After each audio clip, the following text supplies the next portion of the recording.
नमस्कार दोस्तों, स्वागत है आप सभी का मेरे YouTube channel the Sanatan express पर एक बार फिर से।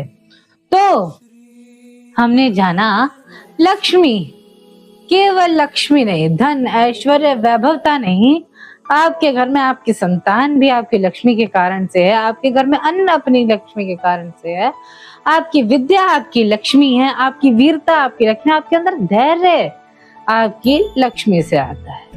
हमने जाना किस प्रकार अनेक कथाओं के माध्यम से माँ लक्ष्मी ने हमें संकेत दिया है कि एक मनुष्य को अगर प्रॉपर तरीके से स्थिर लक्ष्मी चाहिए तो उसे कैसे रहना चाहिए, कैसे नहीं। तो आज है हमारी अष्टलक्ष्मी सीरीज का लास्ट डे और हम बात करने जा रहे हैं लास्ट अष्टलक्ष्मी का, जो कि अष्टलक्ष्मी में अष्टम स्थान पर आती हैं।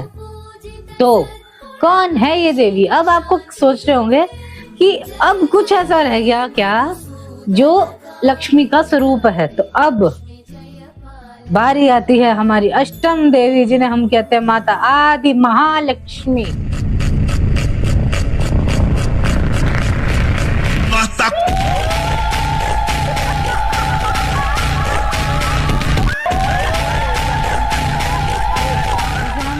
अगर आप वैभव लक्ष्मी की पुस्तक में देखेंगे तो आदि लक्ष्मी के नाम से जाना जाता है। अब ये आदि लक्ष्मी और कोई नहीं, माता दुर्गा से प्राकट्य हुई देवी महालक्ष्मी है, जो महाविष्णु के साथ क्षीर सिंधु के पार अनेक ब्रह्मांडों के साथ शेषनाग की शैया पर भगवान महाविष्णु के साथ रहती है।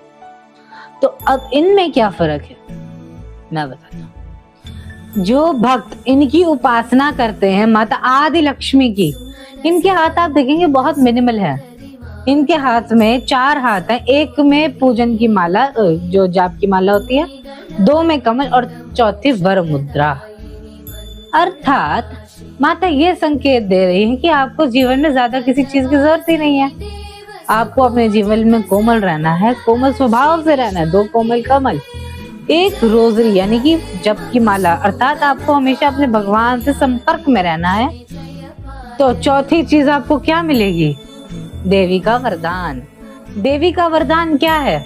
माँ लक्ष्मी किस चीज की देवी? हमने जाना कि अष्टलक्ष्मी में सभी प्रकार की लक्ष्मियां हैं। ज्ञान लक्ष्मी, संतान लक्ष्मी, वैभव लक्ष्मी, श्री धन लक्ष्मी, श्री ऐश्वर्य लक्ष्मी, श्री धान्य लक्ष्मी जो कि हमारे को अन्न प्रदान करती है, धैर्य लक्ष्मी, वीरता प्रदान करने वाली माता विजया लक्ष्मी। सभी लक्ष्मियां हैं। ये इकलौती ऐसी देवी हैं कि इनकी आराधना करने से आपको जीवन भर इन सब की प्राप्ति तो अवश्य होगी। आपको धन भी मिलेगा, यौवन भी मिलेगा, सब कुछ मिलेगा। परंतु जिसके लिए बड़े बड़े ऋषि मुनि तरसते हैं वो भी आपको मिलेगा, अर्थात आपको अंत में मोक्ष की प्राप्ति होगी। आप इस पूरे जीवन काल को आराम से जिएंगे। तदंतर में जब आपका अंत समय निकट आएगा, आपको यमलोक की जगह सीधा वैकुंठ छोड़ दिया जाएगा माता के चरणों में। इनकी कथा कुछ इस प्रकार है। जब माता आदि पराशक्ति ने सृष्टि की रचना करी, तब तीनों देव अपने अपने कार्यों में लग गए, ब्रह्मा विष्णु और महेश। किंतु महेश अर्थात शंकर जी को एक हमेशा अकेलेपन का, अधूरेपन का एक हमेशा एहसास रहता था कि मैं अभी भी अपूर्ण हूँ, कुछ ऐसा है जो मेरे अंदर अभी भी पूर्ण नहीं है। ऐसी कौन सी चीज है जिसने हमें शक्ति दिया, हमें ये दायित्व सौंपा है? अगर हम इस सृष्टि को चलाने वाले सर्वप्रथम हैं, हमारे अंडर इतनी ड्यूटीज हैं, तो हमारे को ये ड्यूटीज किसने दी हैं? उनके अंदर ये विचार था। तत्पश्चात ब्रह्मदेव का घमंड टूटने के पश्चात माता आदि पराशक्ति ने अपने निराकार स्वरूप में तीनों देवताओं को क्या कहते हैं दर्शन दिए। माँ कहती है कि मैं ही वो हिरण्य गर्भ हूँ जिसने आप तीनों को जन्म दिया है। मेरे ही इच्छा से आप इस सृष्टि को चला रहे हैं, इस सृष्टि को पाल रहे हैं, इस सृष्टि को जन्म दे रहे हैं, और अंत में महेश जी आप इस सृष्टि का अंत कर रहे हैं।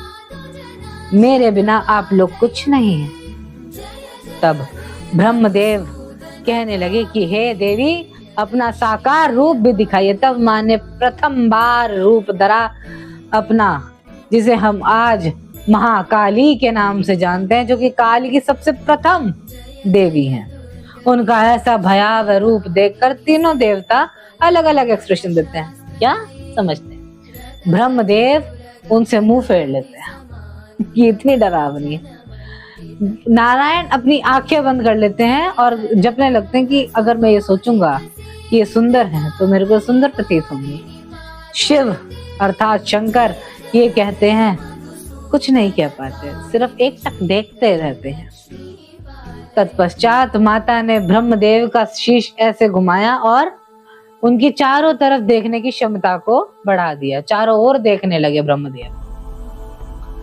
तत्पश्चात उन्हें चतुर्मुख कहा गया। नारायण के कृत्य को देखकर उन्हें माया का वरदान दे दिया गया कि आप अपने दिमाग में माया रच रहे हैं ना, तो आप माया के स्वामी बनेंगे। तत्पश्चात शंकर की ओर देखकर माता ने कहा कि आप मुझसे नहीं डरे। तो उन्होंने कहा कि मैं वो रूप देख रहा हूँ जिसने हमारे को इतना सुंदर और इतनी सुंदर सृष्टि बनाने का आशीर्वाद दिया। वो इतनी भयावह सिर्फ बाहर से दिख सकती है, अंदर से नहीं। माँ प्रसन्न हो गई। माँ ने कहा कि मैं अपने महाकाली रूप में होने के पश्चात भी अभी लक्ष्मी हूँ, क्योंकि मैं तुम्हें संतान लक्ष्मी के रूप में इस समय देख पा रही हूँ। तत्पश्चात ब्रह्मदेव में अज्ञानता होने के कारण उन्हें सरस्वती से परिपूर्ण करा गया और विनाश के लिए शक्ति अनिवार्य है, इसलिए माता स्वयं उनके निकट गई शक्ति स्वरूपा में। अंत में जब नारायण की बारी आई तो नारायण ने कहा कि माँ मैं रह गया। तो उन्होंने क्या कहा कि आप माया के द्वारा अपने आप को बचाना चाहते थे ना, तो जाइए, आपको सृष्टि चलाने के लिए सदैव माया की जरूरत पड़ेगी। अगर आपके जीवन में रस ही ना हो तो आप कुछ जीवन में पा सकते हैं? नहीं। एक एम्बिशन होना चाहिए, एक गोल होना चाहिए। वो कौन है? तो नारायण को मिली महालक्ष्मी अर्थात हमारी आदि लक्ष्मी।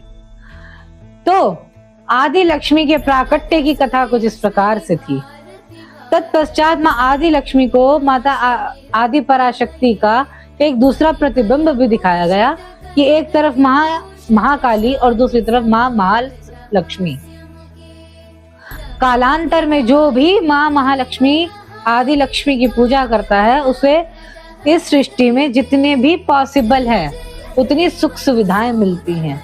भोग, विलास, काम, क्रोध, मोक्ष, विलासताओं से तो दूर रहता है, किंतु इन सब चीजों का सुख भी भोगता है। और अंत में जो हर आत्मा की इच्छा है वो मोक्ष की भी प्राप्ति करता है। तो गाइस, हमने कंप्लीट कर लिया आज अपनी अष्टलक्ष्मी की सीरीज और हमने डिटेल में जाना आज सबसे बड़ी लक्ष्मी जिन्हें हम आदि महालक्ष्मी कहते हैं उनको। और इस वीडियो को बनाने के लिए मैं सबसे ज्यादा एक्साइटेड था। और ये दूसरी ऐसी लक्ष्मी है जो मेरी फेवरेट है, पहली गज और दूसरी माँ आदि महालक्ष्मी। तो बने रहिए मेरे YouTube चैनल पर ऐसा ही कंटेंट देखने के लिए और वीडियो देखने के लिए सब्सक्राइब करे बिना मत जाना।